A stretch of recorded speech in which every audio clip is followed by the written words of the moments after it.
Hello. I think you're muted. There you go. Okay, can you hear me? I can. How are you? I'm good considering. How are you doing? Not too bad. Yeah, I'm doing all right. Sounds like you got a busy morning too.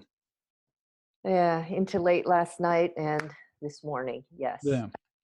You're doing your important work, and that's kind of what I wanted to ask you was what kind of work are you doing right now in order to work within the confines of this crisis and everything?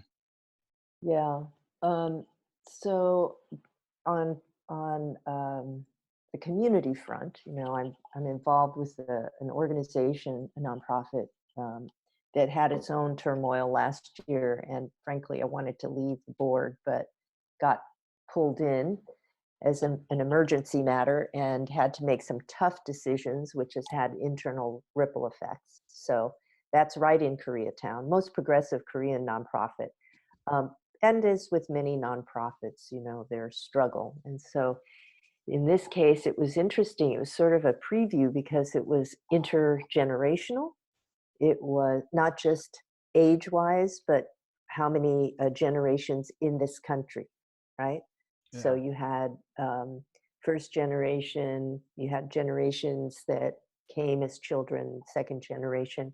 We aren't here long enough yet for many third generation to get involved, but you know, um, and then in terms of the COVID crisis, which triggered the anti-Asian feelings around the country, and reports of assaults and threats, there was an alliance put together because even before the Floyd incident, there was also a feeling that Black Asian relations needed to be attended to because in 92 it was Black Korean. And now, because of COVID, what we were feeling was a whole anti-Asian. Now everybody is Chinese, whether we are or not, we're Right. Chinese with Yeah. this face. So there's that piece. And so we've been meeting probably for 2 months as an informal, very small alliance. And it was started by two former lifers who were released on parole. One is a Cambodian Chinese guy, and the other is an African American. They both did over 2 decades in prison. And the reason why they know each other is because they meditated while they were inside. So there was a community of meditation practitioners. And the Chinese guy happens to be a regular member of our Wednesday night meditations. We do a Zen meditation every Wednesday night at 6:30. So he's been a part of that now for several years. And his instinct was we need to pull something together specifically with Blacks because he was on a channel, a WeChat. This is now social media coming into it. Hmm. Um, he was on a channel that's mostly read by first generation Chinese families, Okay. parents, PTA, neighborhood stuff, marketing tips.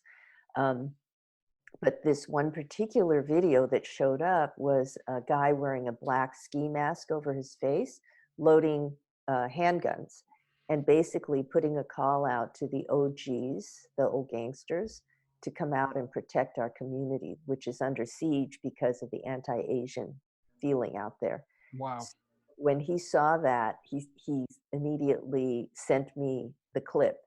And at first I thought it was a joke because it was just so, I don't know, the guy had on a black knitted mask. You couldn't see who he was. He was talking about, how he's sick of young Black men coming into our communities and killing people or threatening to kill people, attacking our seniors, disrespecting our culture, all that rhetoric, right? And Yeah. so I thought, okay, this is a joke.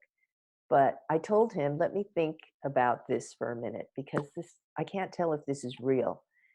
And why I paid attention is because the next day, and this is, just karmic stuff that happens to me, it seems like. Next day, I get a phone call from Washington, D.C., and it's this national civil rights group, Asian American civil rights group Huh. called Advancing Justice, and I'm on their National Advisory Council. Okay. So, because of my experience in 92, a couple of the lawyers that deal with hate crimes called. and they were saying, we've been doing this training on how to report and what to do as a bystander. But now we're getting reports that there's intra-racial conflict, specifically with Blacks. And I said, really, where are you hearing that from? So out of Minnesota, out of Ohio, Mhm. out of the tri-state area, reports are starting to come in that there's this tension that they're feeling, and could we do something? So yeah, so I told them about what was happening in LA, about the group that was coming together in LA, and suggested that they might look for partners at the national level. I don't know if they did that. I haven't heard back from them. I know they've been doing continuous monitoring, mostly, trying to use their network of local chapters to keep tabs on what has been happening in terms of anti-Asian violence or threats. Yeah. So these hate incidents are escalating, and then you see, you know, as this Black API Alliance, and API is Asian Pacific Islander Yep. Alliance, is coming together. The Floyd incident gets videotaped and starts making it around, virtual media, a virtual space. And of course, everyone's shocked. And I knew there would be calm first because of the shock of seeing Mhm. it, but that would be short lived. Then it was going to be immediate. There was going to be a response. And sure enough, we've been living with that since. So here we are Yeah. on June 4th. In the meantime, my day job is I mediate civil rights cases. I So see. I have a pretty steady diet of discrimination, harassment, and retaliation, hate Wow. crime, denial of services based on protected class. So, while I'm doing that work, I'm also getting, from the community, all of what I just shared, working remotely from home. So, it, I guess my 2-hour commute gives me the time to do the other stuff and respond to emails, and take calls. But it's just, a moment that we have got to accept as our reality. And then with the current leadership in DC, now we've escalated it even more with the suggestion that our military force will be used against the citizenry. This is just really beyond, right? It's Yeah. beyond. So this isn't about politics, and this isn't about race, and this is about our very humanity. Yeah. We're losing Absolutely. it in this country. That's my bottom line analysis. Yeah. In our humanity, and it has become a time in which everything is so competitive, right? To survive in this world anywhere on the globe, if it is not the government, if it is not the kind of economic framework that your society works off of, if it is not um, your religious association, it is the climate, which Mhm. is affecting everything, right? Yeah. That was the number one issue that was mobilizing people globally, Mhm. um, reaching the next generation, right? Yeah.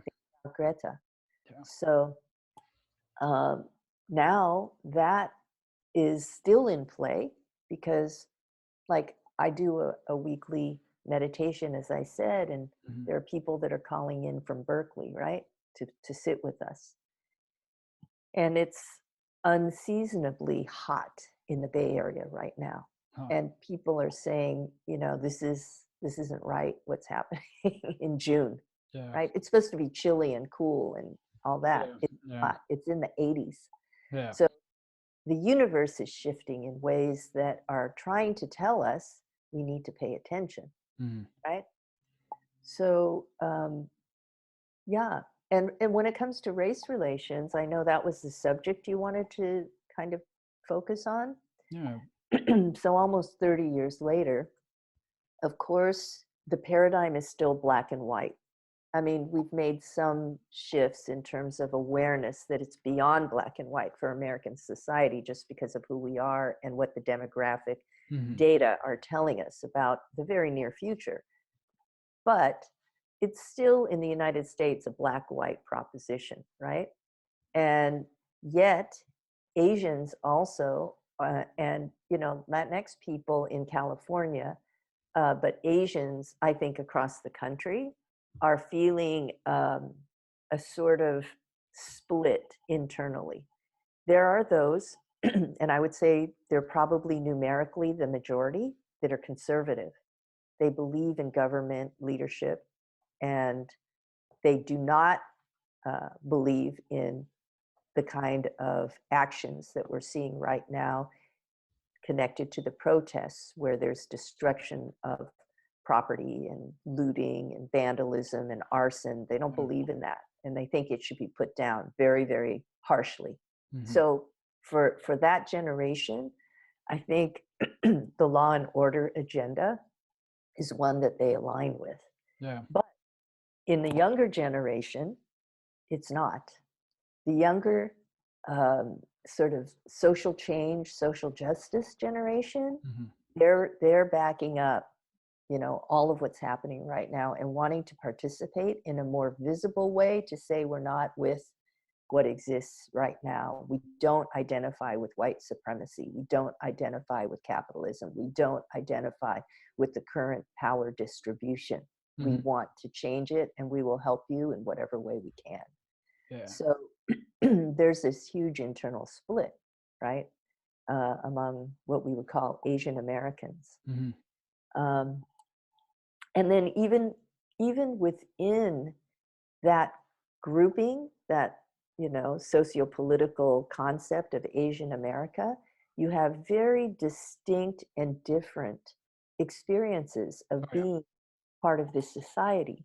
So with Japanese Americans, because of the internment in World War II, and because of the generations that have been here, and because of the fact that there have been people out of that community, that ethnic community, who have risen to levels of power in our political Yeah. frame, they have a different view than would be the Cambodian or the Hmong or the Mhm. Vietnamese or even Korean community, because our experience, our entry into this society's understanding of race and ethnicity was 1992 in LA for Korean ethnic people.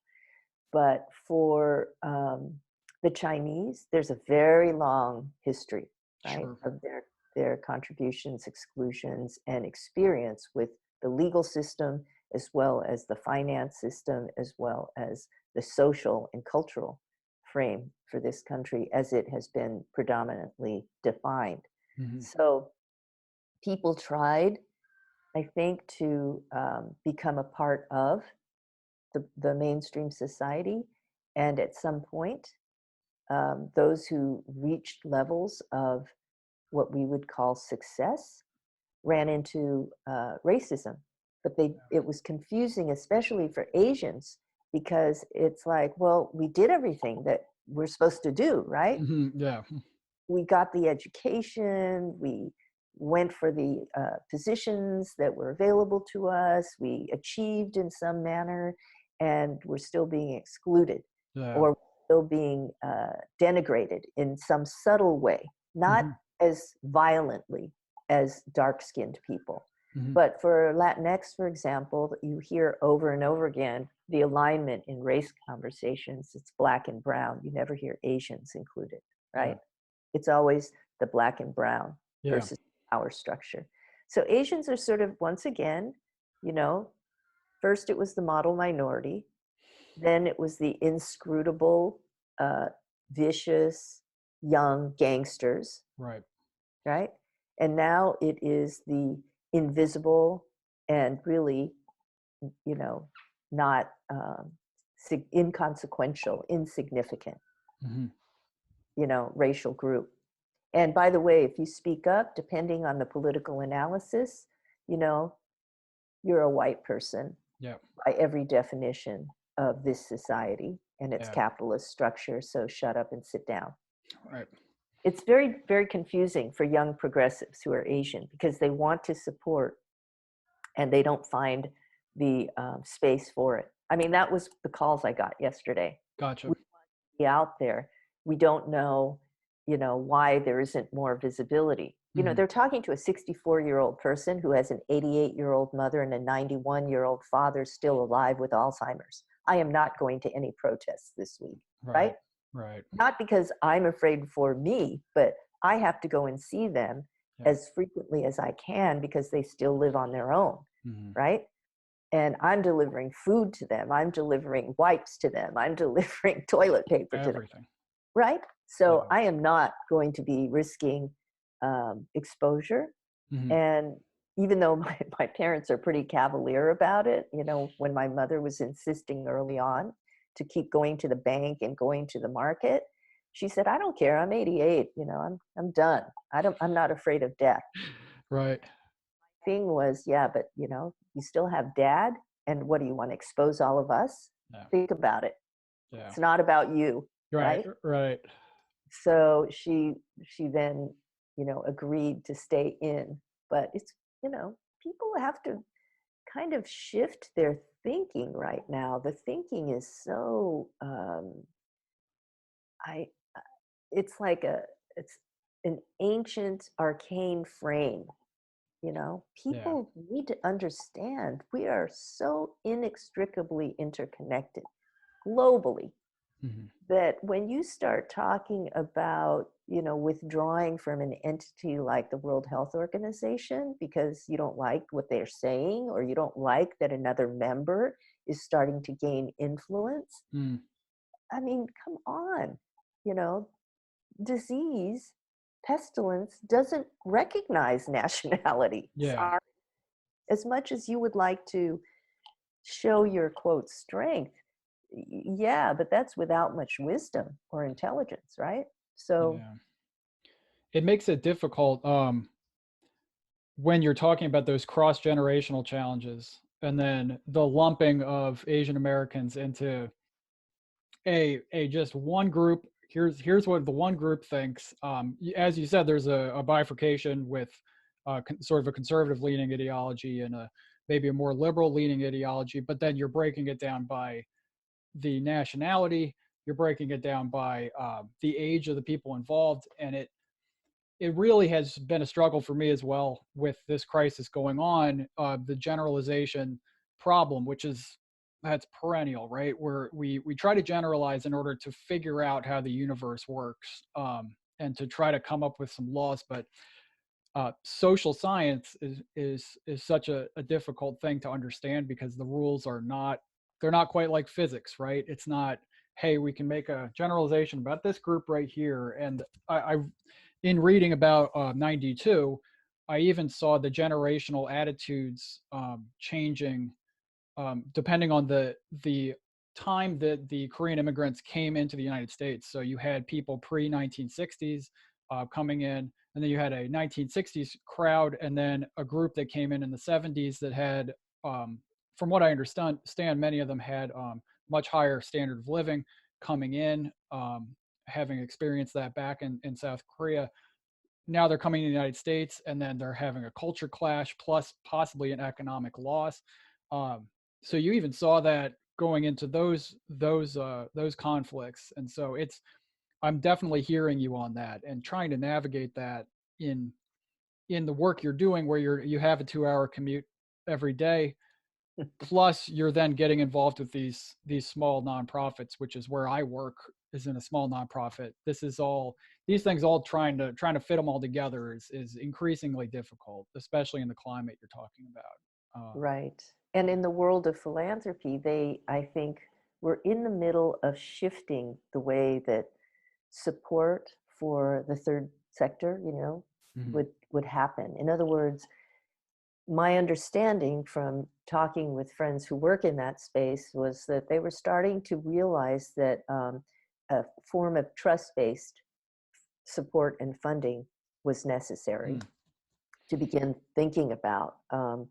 So what does that mean? That means you know, not having to submit online these ridiculous reports that ask for metrics that really aren't real when it comes to dealing with Yeah. social and cultural needs, which is what a lot of them want to address. They want to support, stabilizing communities that are Mhm. not able to get a footing without some supports in place that are culturally competent and linguistically accessible.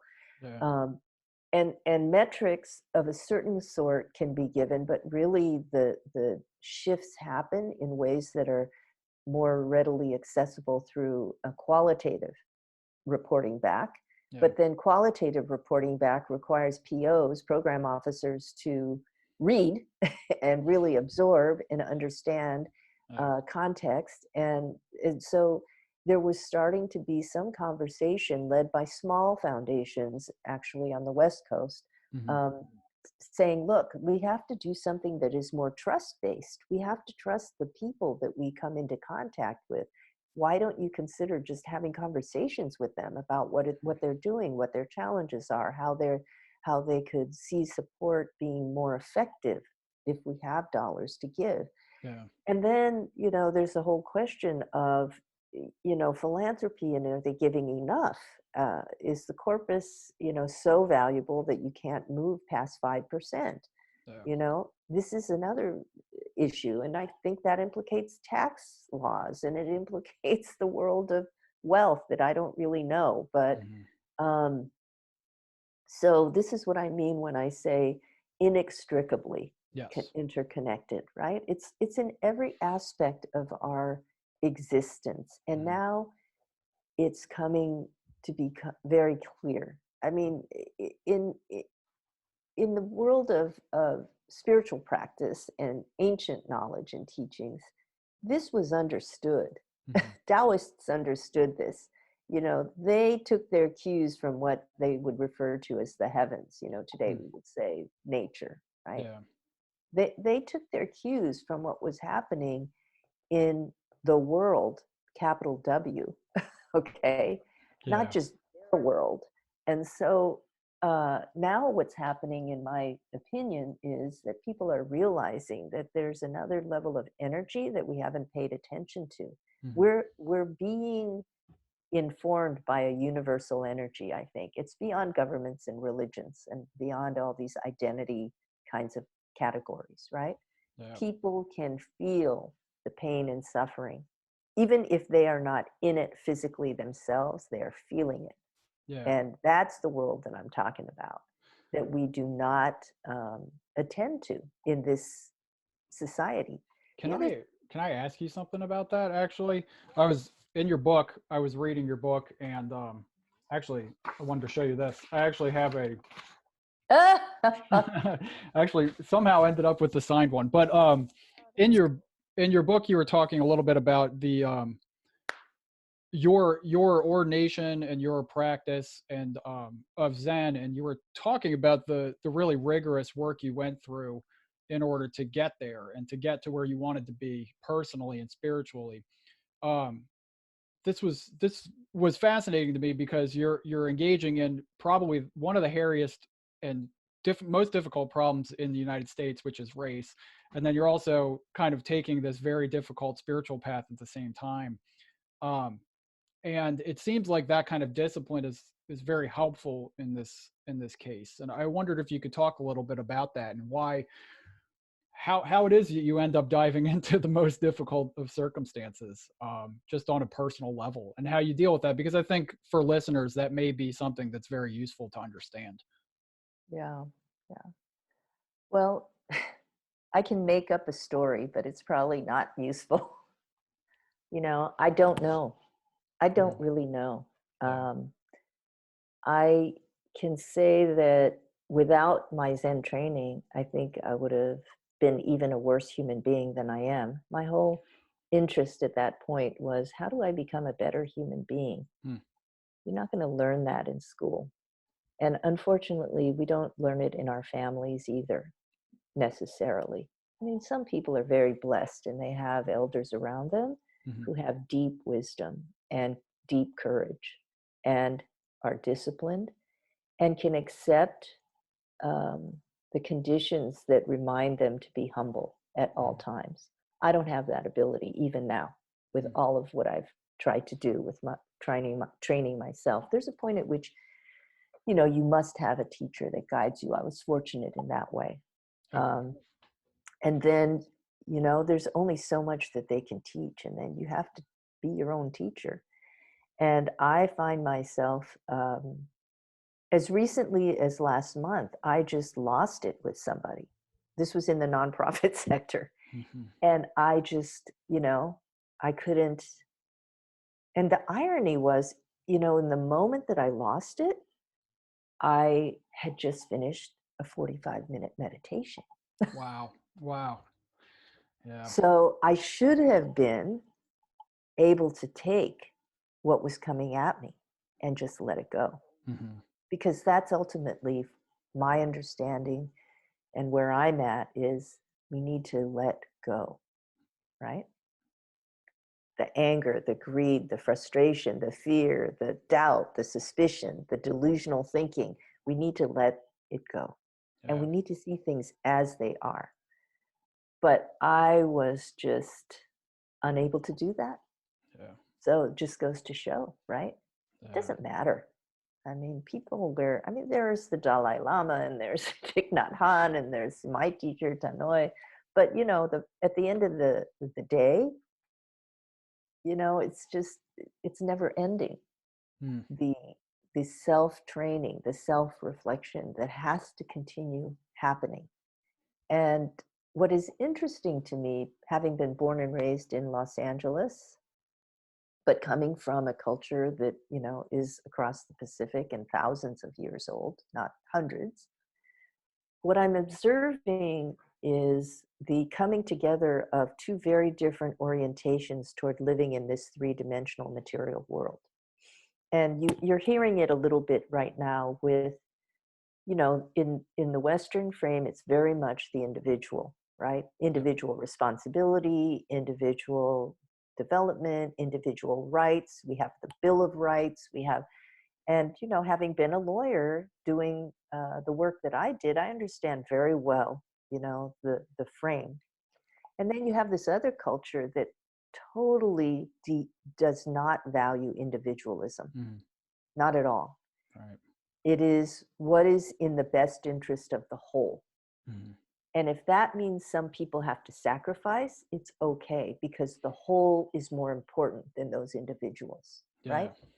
It's a very difficult thing to absorb from the frame that, I've grown up in. And I feel like my Zen training has kind of given me that, because first you start with the physical pain, right? Okay. Which is what I went through. Right. Right. It's physical pain to sit there for hours and hours without moving when the humidity is at, whatever percent, and you're just dripping wet, but you cannot move, right? Mm.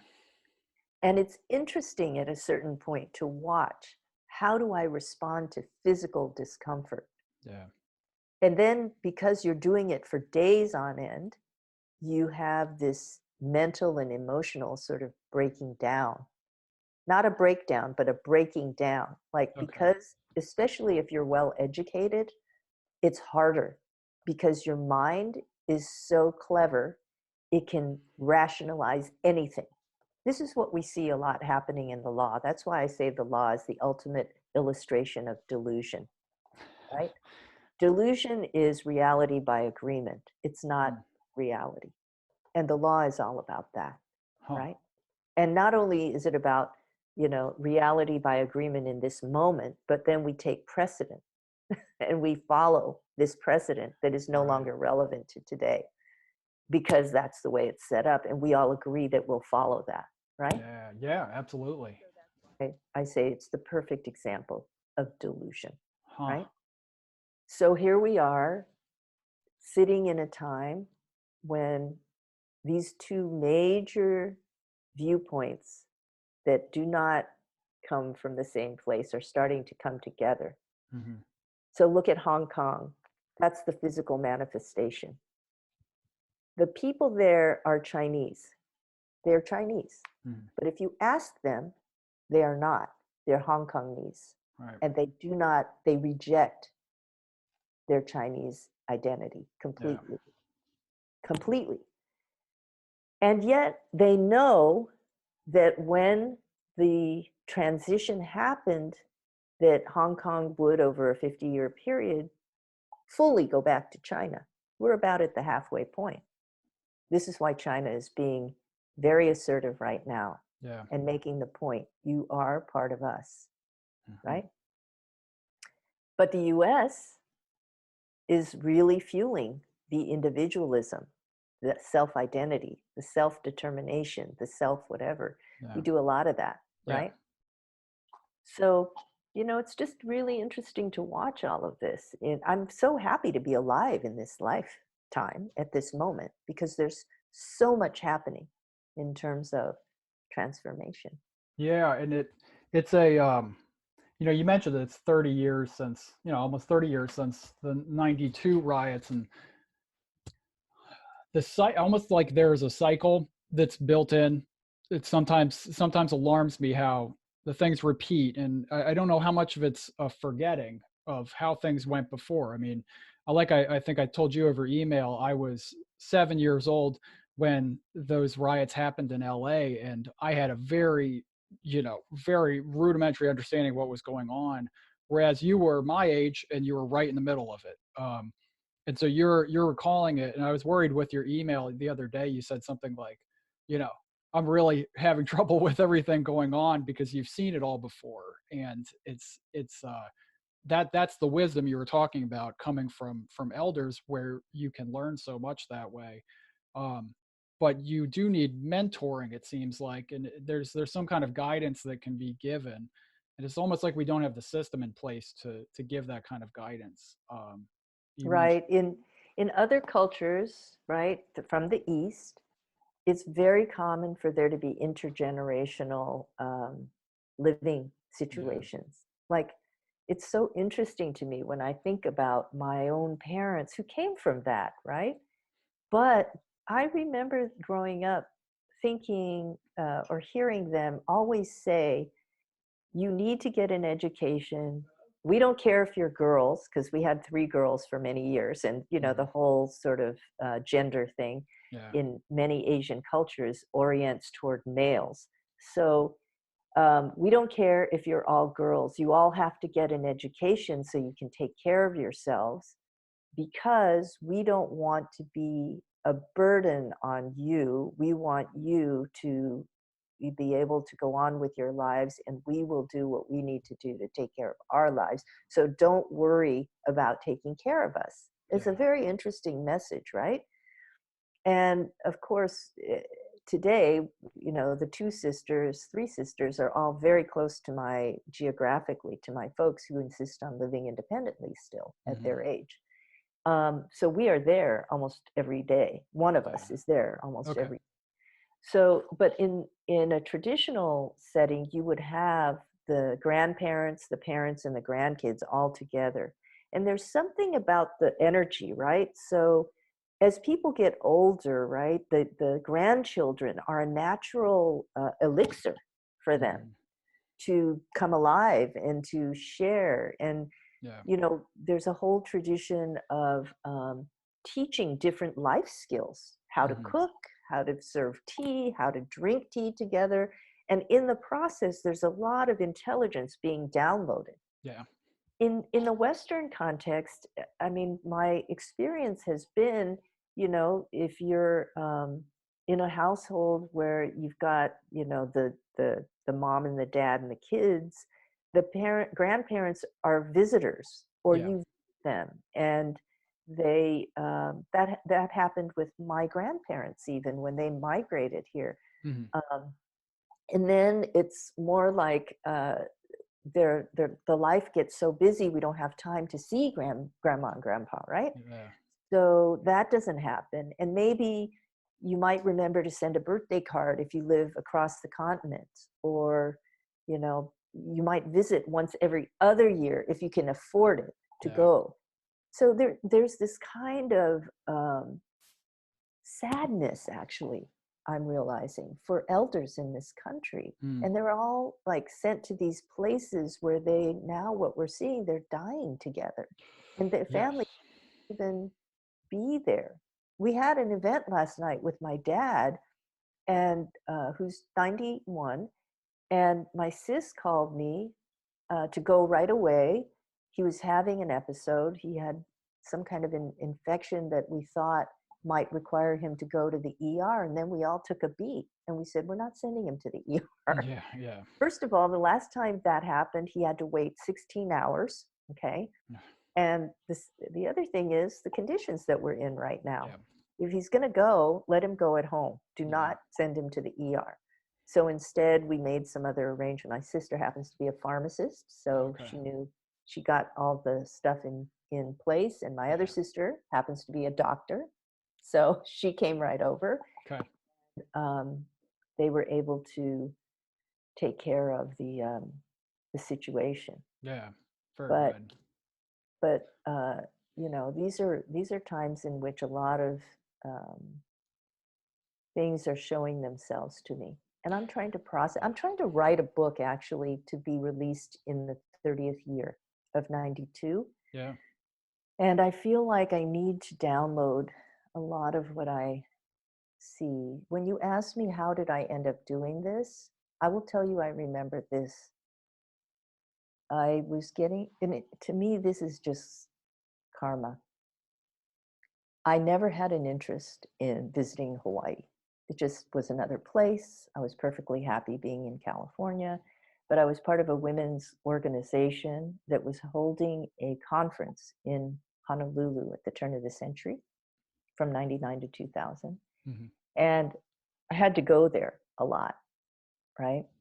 And I was in my law practice and I was handling a double homicide. It was a really hairy case. I was defending a 17-year-old boy who had killed his mother and 10-year-old sister. I wow. can't even believe I did this work, but I did. I was a Yeah, so I was traveling for meetings for that conference, but also at the end of the 90s, I had been a part of this race initiative that Clinton had initiated as an effort to try and lift up the legacy of slavery and racism in this country back then in Right. 97, 98. And so I was also flying to the East Coast quite a bit. So, you Mhm. know, I considered where I lived in California the middle of the country because it was 5.5 coast to Honolulu. Sure. I was doing both quite a bit. And in that in that period, I met my Zen teacher who started making me think about, you know, what am I doing? I mean, it's great that you're doing this thing on the continent with the White House and it's an important subject and but really is that what your life is for? Mhm. Really made me think. I mean, ultimately I ended up leaving my practice, being unemployed for a while, but I had this persona, right? Yeah. And people thought, "Oh, she's just rich. That's how she could do it." No, I was not. I was real. And I just decided the only way to change, and I'd had many conversations with lawyers who hated their work, but they didn't know what else they could do because this is Mhm. what they're trained to do. So Yeah. they stayed in it. And for me, I had reached a point where, and I say thanks to my teacher, where I realized, no, this is not what I'm supposed to be doing. But I'm not going to be able to find out what I'm supposed to be doing if I keep doing this, Yeah. you know. So I finished that trial, and then left the practice, the Gotcha. acting practice. Uh, That's yeah, one to go out on, I guess. I mean, geez, that's yeah, quite a heavy thing to bear. So, oh, yeah. A lot of tears during that era, and I quote unquote won that trial. yeah. Right. So it Yeah, didn't get off. It was like he was facing life without the possibility of parole, and that didn't happen. He got second degree on both. I see. So this was considered a win. But the thing that I wanted to say is that when people are faced with really um, insurmountable and really complicated, unanswerable situations, there are no answers. And this is a generation that wants answers. There are no answers out there. Mhm. You know, you really do have to go inward. You really have to look at what is inside. This is where you're going to find some answers. Yeah. And those answers will guide your actions, right? Right. Never complete. It's never complete. As I just said, you know, a month ago, I just totally lost it with somebody.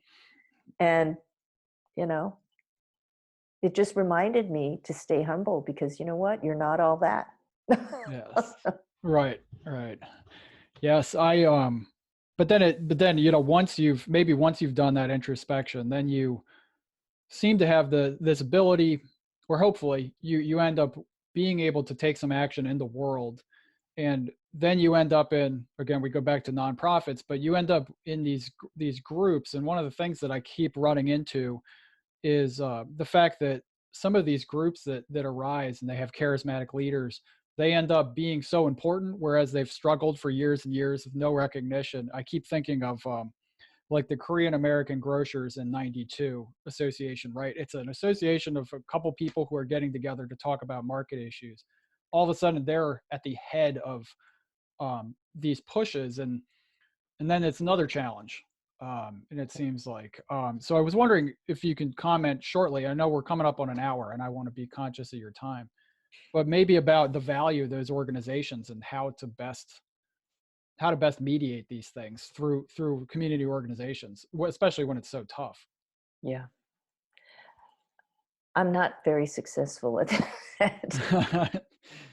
I've tried, and I'm a mediator. I will say that these organizations that form are really important for the individuals that come together because they're a form of support, you know, psychological, emotional, as well as whatever in the case of Kagva, you know, Mhm.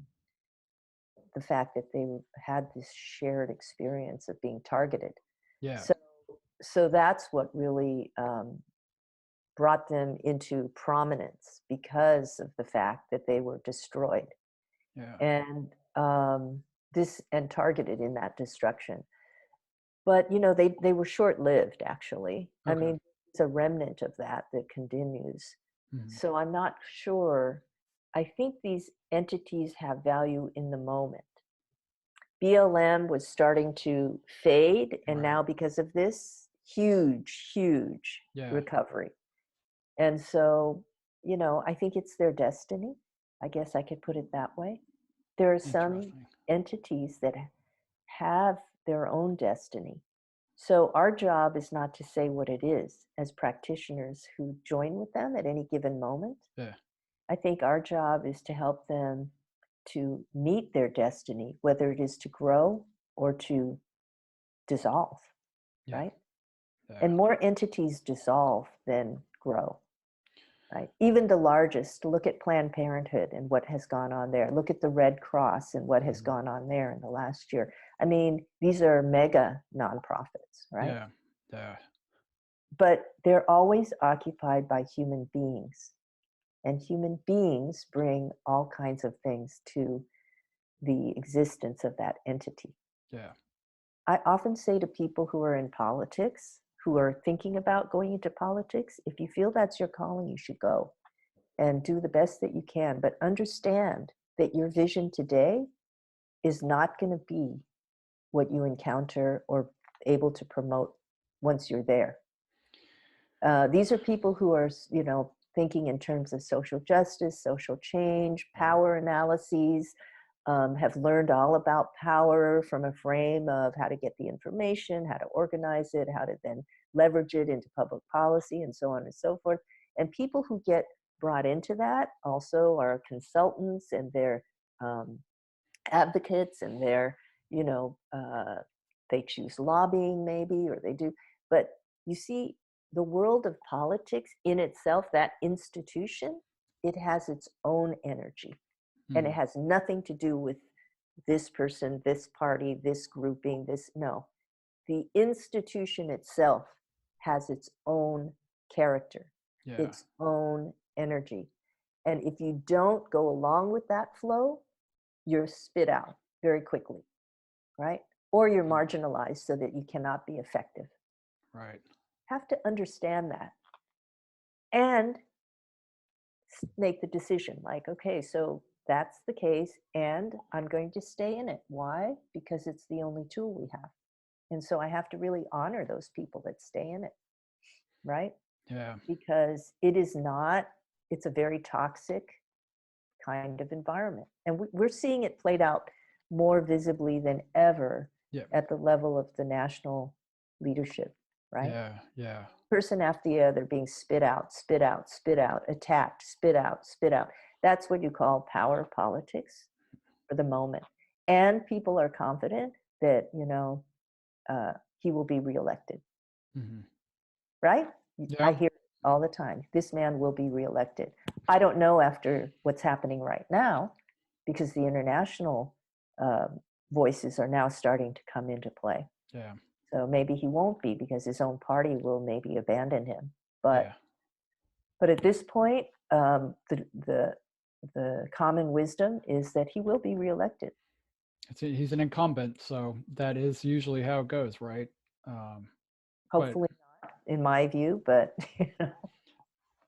yeah, we'll see. It is I am I am trying to stay optimistic about things, and trying to find the best path through. And I've found that this podcasting project is fun. Like I said, it's not my full time job, but it's something fun. And I'm just honored that you were willing to come on and talk to me, and my audience, and the people that I talk to, which is not a huge number, but it's a growing little podcast here, and I'm really honored by that, and I really appreciate the work you've done. And I really also encourage you to please write that book, because I think, especially now, it's much needed, having the historic perspective and be able to look back and say, well, at the time there wasn't social media.